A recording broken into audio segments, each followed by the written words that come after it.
नमस्कार, मैं रजनीश पचौरी आपका इस जीएस सरोवर के यूट्यूब चैनल पर स्वागत करता हूं। चलिए बात करेंगे। कल हमारा टॉपिक चल रहा था, हमने बात की थी संविधान के स्रोत के विषय में, संविधान का स्रोत। और हमने देखा अमेरिका के संविधान से क्या क्या लिया गया, और कनाडा का संविधान हमने पढ़ा। कल हमने संविधान स्रोत के विषय में जो बात की, उससे आगे अब हम बात करने जा रहे हैं कुछ और। वैसे तो हमारा संविधान जो बन के तैयार हुआ, 60 देशों के संविधान का अवलोकन किया गया, 60 देशों के संविधान को पढ़ा गया। लेकिन ये जो कुछ देश हैं जिनके संविधान का हमारे संविधान पर कुछ ज़्यादा प्रभाव रहा, इसलिए इनका वर्णन ज़्यादा उस तरीके से हुआ है, और इससे काफ़ी क्वेश्चन हमारे परीक्षाओं में पूछे जाते हैं। तो हम देखेंगे आज जो हमारा है संविधान के स्रोत, जो पार्ट बचा हुआ है उसके विषय में बात कर रहे हैं, और लिखा हुआ है जर्मनी का संविधान। हम देखेंगे जर्मनी के संविधान से क्या क्या लिया गया। वैसे तो हमने देखा आपातकालीन जो व्यवस्था थी वो हमारी 1935 का जो भारत शासन अधिनियम था वहाँ से स्वीकार की गई थी। लेकिन आपातकालीन के समय में हम देखते हैं, आपातकाल के दौरान मौलिक अधिकारों का जो निलंबन होता है हमारा, मैंने आपको कल क्लास में कराया था कि जब आपातकाल देश में लागू होता है तो हमारे मौलिक अधिकार जो होते हैं, फंडामेंटल राइट, वो अस्थायी रूप से निलंबित किए जाते हैं जब तक आपातकाल लागू रहता है। तो 1975 में जो 25 जून को आपातकाल जो लगा था और 21-22 महीने तक चला था, वो 21 मार्च 1976 तक 77 तक चला था वो। तो हम 77 तक चला था। तो हमने देखा उसमें हमारे मौलिक अधिकार जो थे वो निलंबित किए गए थे। तो वो निलंबन का जो अधिकार है, मौलिक अधिकार का जो निलंबन होता है, वो आपातकालीन के दौरान वो यहीं जर्मनी से लिया गया है। 25 जून 1975 को आपातकाल देश में लागू हुआ और 21 मार्च 1977 तक वो चला था, लगभग 21-22 महीने चला था। उस समय हमारे मौलिक अधिकार निलंबित किए गए थे। अगला है हमारा ऑस्ट्रेलिया का संविधान। ऑस्ट्रेलिया का संविधान से क्या क्या लिया गया देखते हैं। सबसे पहला टॉपिक हमारा समवर्ती सूची। हमने सूचियाँ 3 पढ़ी थी, एक होती है संघ सूची, एक होती है राज्य सूची, एक होती है समवर्ती सूची। तो समवर्ती सूची का जो टॉपिक है, जिस पर केंद्र भी कानून बनाता है और राज्य भी कानून बनाता है, और वो हम देखेंगे समवर्ती सूची को यहाँ से ऑस्ट्रेलिया के संविधान से स्वीकार किया गया है। अगला है हमारा 2 सदनों की संयुक्त बैठक, यानी लोकसभा राज्यसभा की संयुक्त बैठक होती है। और ये बैठक जो होती है इसके बारे में हम थोड़ा देखेंगे, वैसे आगे चल के हम देखेंगे विस्तार से। अभी हम देखते हैं संयुक्त बैठक जो होती है, इसके बैठक के कुछ 2-3 प्रावधान हैं, 2-3 व्यवस्था हैं। इस प्रकार से 3 गतिरोध होने पर, यानी वैसे तो उसमें लोकसभा राज्यसभा में कोई किसी बिल को लेकर जब गतिरोध पैदा होता है तो संयुक्त बैठक बुलाई जाती है। और वो संयुक्त बैठक जो होती है वो तब होती है जैसे लोकसभा, ये आपकी लोकसभा है, इसने कोई बिल पास किया और ये बिल पहुंचा राज्यसभा के पास, और राज्यसभा ने इस बिल को अस्वीकार कर दिया, यानी राज्यसभा ने इस बिल को स्वीकार ही नहीं किया, तो इस पर संयुक्त बैठक हो सकती है। और दूसरा है लोकसभा ने बिल पास किया, राज्यसभा के पास पहुंचा, और राज्यसभा ने उस बिल को स्वीकार तो किया लेकिन उसमें संशोधन कर दिया अपने तरीके से, और संशोधन करने के बाद जब वो बिल लौट के फिर लोकसभा में आया, क्योंकि जहाँ से बिल प्रारंभ होता है वहीं फिर लौट के पहुँचता है, वहाँ के उसके बाद में राष्ट्रपति के पास। तो लोकसभा से बिल पास हुआ, राज्यसभा में पहुँचा, और राज्यसभा ने उस बिल को स्वीकार करने के बाद पास तो किया लेकिन उसमें संशोधन कर दिया। संशोधन करने के बाद बिल आया लोकसभा के पास, और लोकसभा ने उस संशोधन को स्वीकार नहीं किया, यानी राज्यसभा ने जो संशोधन किया वो लोकसभा को स्वीकार नहीं है, तो संयुक्त बैठक बुलाई जा सकती है। तीसरा है लोकसभा ने बिल पास किया, राज्यसभा में बिल पहुंचा। पॉइंट को नोट करते चलेंगे, तीनों पॉइंट हैं और महत्वपूर्ण पॉइंट होते हैं ये। लोकसभा ने बिल पास किया, राज्यसभा में बिल पहुंचा और राज्यसभा ने उस बिल को 6 महीने तक पास ही नहीं किया, 6 महीने से अधिक का समय हो चुका है, तो इस प्रकार से संयुक्त बैठक बुलाई जा सकती है। संयुक्त बैठक बुलाने के 3 तरीके मैंने आपको बताए। पहला, लोकसभा से बिल पास हुआ, राज्यसभा में पहुंचा और राज्यसभा ने उस बिल को अस्वीकार कर दिया, तो संयुक्त बैठक बुलाई जाएगी। या लोकसभा ने बिल पास किया, राज्यसभा में पहुंचा, राज्यसभा ने पास तो किया लेकिन उसमें अपने तरीके से संशोधन कर दिया और लौट के बिल जब आया लोकसभा के पास तो उस संशोधन को लोकसभा मानने के लिए तैयार ही नहीं है, क्योंकि वो लोकसभा के हिसाब से संशोधन ठीक नहीं लगा उन सदस्यों को, तो उसे अस्वीकार कर दिया। फिर गतिरोध इसी को कहते हैं, गतिरोध हुआ तो संयुक्त बैठक बुलाई जाएगी। तीसरा, लोकसभा ने बिल पास किया, राज्यसभा में भेजा, राज्यसभा ने 6 महीने तक उस पर विचार ही नहीं किया, 6 महीने से अधिक का समय हो गया, तो संयुक्त बैठक बुलाई जाती है। लेकिन ये भी ध्यान रखें, 2 बिल ऐसे हैं जिस पर संयुक्त बैठक कभी नहीं हो सकती। एक तो धन विधेयक और एक आपका होता है संविधान संशोधन विधेयक। इसकी प्रक्रिया हम आगे चल के देखेंगे। इस पर गतिरोध नहीं होता है और ना ही इस पर कोई संयुक्त बैठक होती है। तो ये 3 प्रकार से संयुक्त बैठक होती है, आपने देखा। और संयुक्त बैठक को बुलाने का जो प्रावधान, जो व्यवस्था है, वो अनुच्छेद 108 में है। अनुच्छेद 108 के तहत राष्ट्रपति को संयुक्त बैठक बुलाने का अधिकार है। हमारे राष्ट्रपति जी, माननीय राष्ट्रपति, अनुच्छेद 108 के तहत संयुक्त बैठक बुलाते हैं। और अनुच्छेद 118 कहता है कि इस संयुक्त बैठक की अध्यक्षता जो करते हैं वो लोकसभा अध्यक्ष करते हैं। संयुक्त बैठक की अध्यक्षता कौन करते हैं? लोकसभा अध्यक्ष। तो एक अनुच्छेद 108 के तहत, 108 के तहत संयुक्त बैठक बुलाई जाती है दोनों सदनों की, लोकसभा राज्यसभा की, अनुच्छेद 108 के तहत। और अनुच्छेद 118 के तहत लोकसभा अध्यक्ष जो होता है वो उसकी अध्यक्षता करता है। लेकिन ध्यान रखें, जब भी संयुक्त बैठक इस प्रकार के बिलों पर होती है, विधेयक पर होती है, तो हमेशा जो फैसला जो होता है संयुक्त बैठक का, वो लोकसभा के फेवर में ही जाता है। वो कैसे जाता है आप देखेंगे। आपने देखा, लोकसभा में 545 सदस्य प्लस राज्यसभा में 445 सदस्य। वैसे अब आप सोच रहे होंगे सदस्य तो ज़्यादा होते हैं, इसमें 552 है, इसमें 250 हैं।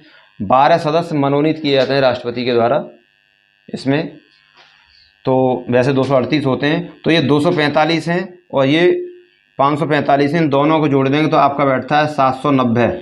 आप जोड़ेंगे 5 और 445, 545 और 5 5 10 सुपर 1 4 9 और आप ये 790 बैठता है। अब 790 जो होता है, अब आपने यहाँ पर देखा लोकसभा के फेवर में ये क्यों जाता है, क्योंकि यहाँ 545 सदस्य हैं, तो वोटिंग किसकी ज़्यादा होगी? 545 की होगी। ये 245 हैं, तो बहुमत इनका हुआ। जब बहुमत इनका है तो फिर बिल भी इनके फेवर में ही जाएगा। जो विवाद का जो मुद्दा जो सॉल्व होगा तो इन्हीं के फेवर में जाता है। तो ज़्यादातर लोकसभा के फेवर में ही ये निर्णय होता है जब संयुक्त बैठक होती है। तो आपने देखा, अनुच्छेद 108 के तहत संयुक्त बैठक होती है, अनुच्छेद 118 के तहत आपका लोकसभा अध्यक्ष इसकी अध्यक्षता करते हैं, और 3 प्रकार के गतिरोध होने पर ये संयुक्त बैठक बुलाई जाती है। अगला है व्यापार एवं वाणिज्य की स्वतंत्रता। ये भी आप देखेंगे ऑस्ट्रेलिया के संविधान से ये टॉपिक लिया गया है, व्यापार एवं वाणिज्य, यानी हम व्यापार किस देश से हमें करना है, किस से नहीं करना, हम स्वतंत्र हैं, और ये व्यवस्था ऑस्ट्रेलिया के संविधान से ली गई है। अगला है रूस का संविधान। देखेंगे रूस के संविधान से मौलिक कर्तव्य अपनाए गए हैं। मौलिक कर्तव्य इसे बोलते हैं फंडामेंटल ड्यूटीज। तो ये देखिए, इसमें आप नोट करते चलेंगे, मैं जो बोल रहा हूँ कुछ बातें हैं जो नोट करने की, आप नोट करेंगे, यहाँ पर लिखने की इतनी जगह नहीं है। आप देखें मौलिक कर्तव्य जो हैं, वैसे तो मौलिक कर्तव्य हर देश के संविधान में नहीं है। अमेरिका के संविधान में मौलिक कर्तव्यों का वर्णन नहीं है, कनाडा के संविधान में वर्णन नहीं है, ऑस्ट्रेलिया के संविधान में मौलिक कर्तव्यों का वर्णन नहीं है, जर्मनी का संविधान है उसमें मौलिक कर्तव्यों का वर्णन नहीं है। तो इस प्रकार से आप देखेंगे इनमें वर्णन नहीं है। और आप देखेंगे फ्रांस का जो संविधान है इसमें मौलिक कर्तव्यों का वर्णन नहीं है। तो मौलिक कर्तव्य हमारे संविधान में, मूल संविधान में नहीं थे। मूल संविधान में मौलिक कर्तव्य का वर्णन नहीं था। ये कब हुआ? 1976 में। आपने देखा 1975 में आपातकाल लागू हुआ। उसके बाद में 1976 में कांग्रेस पार्टी ने, इंदिरा गांधी सरकार थी, स्वर्ण सिंह समिति का गठन किया। आप लिखेंगे इस पॉइंट को, यहाँ पर हम बात करेंगे किसका? स्वर्ण सिंह समिति। स्वर्ण सिंह समिति का गठन 1976 में 16वीं समिति का गठन हुआ और इस समिति ने सिफारिश अपनी दी कि हमारे देश के लोगों के लिए कुछ कर्तव्य संविधान के अनुसार होने चाहिए।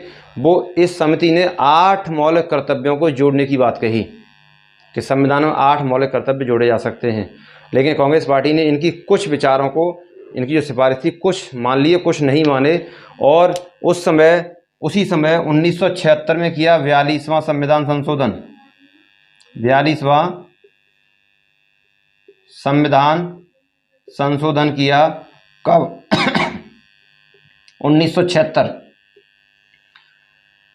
अब तक का संविधान का सबसे बड़ा संशोधन है 42वां संविधान संशोधन। आप पॉइंट नोट कर सकते हैं, इसे मिनी संविधान भी कहते हैं।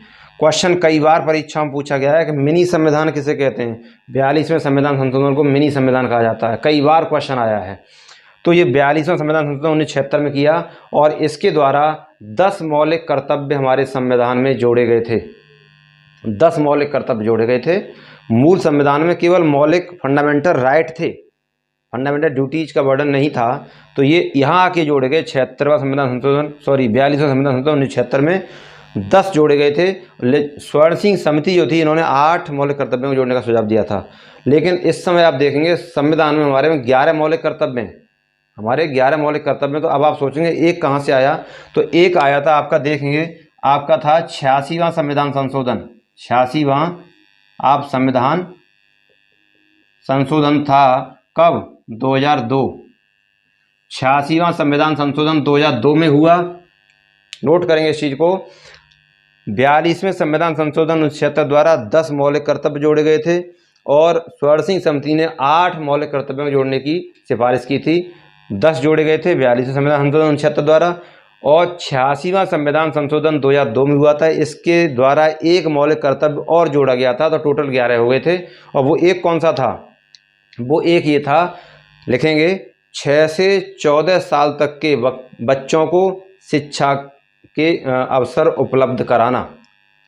11वां मौलिक कर्तव्य था, ये इसके द्वारा जोड़ा गया 86वें संविधान संशोधन 2002 के द्वारा।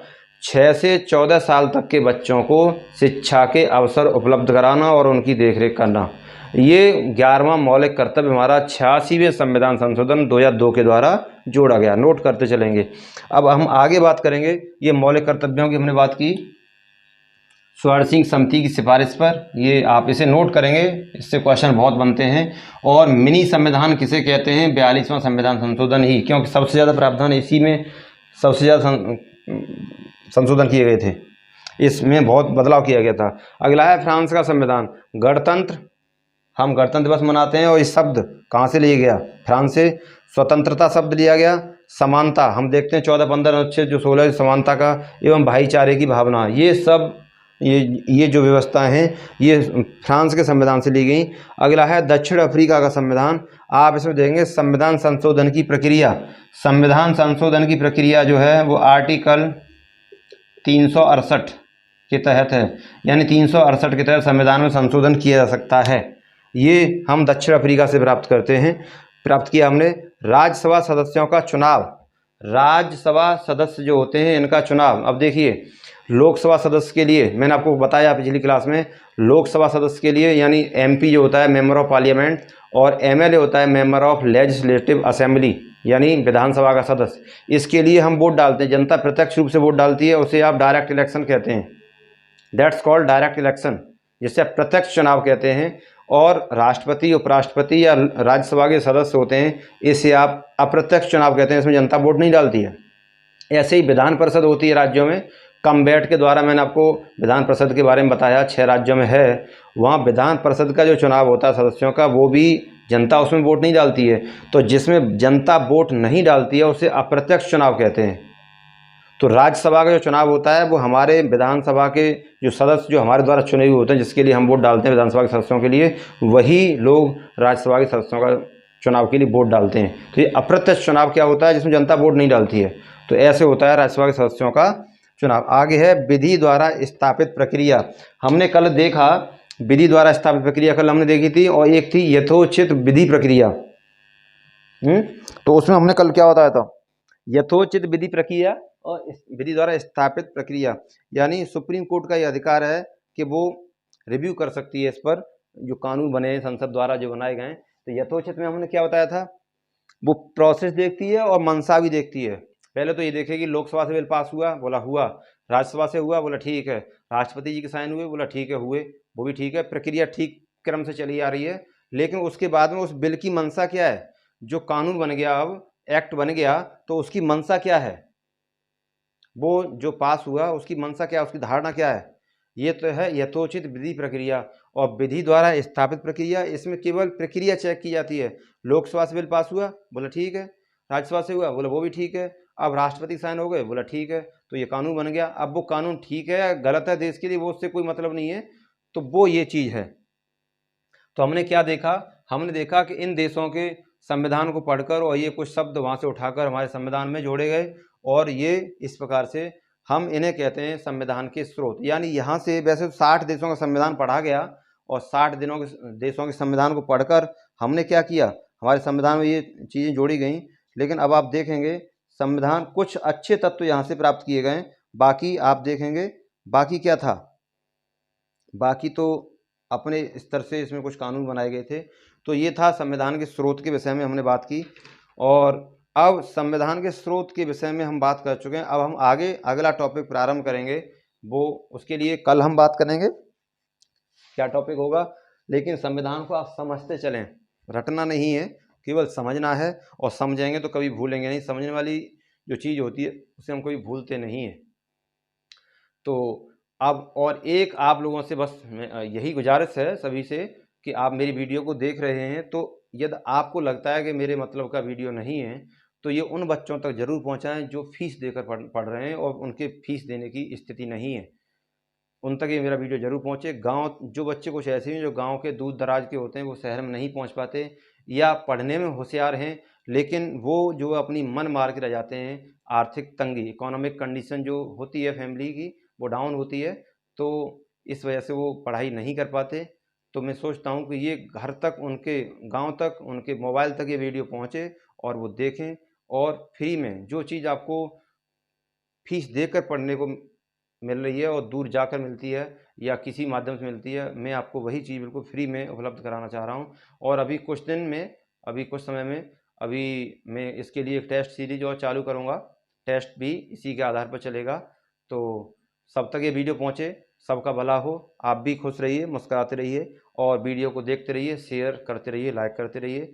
आज के लिए इतना काफ़ी है, अगले टॉपिक के साथ कल मुलाकात होगी, तब तक के लिए विदा लेते हैं, नमस्कार।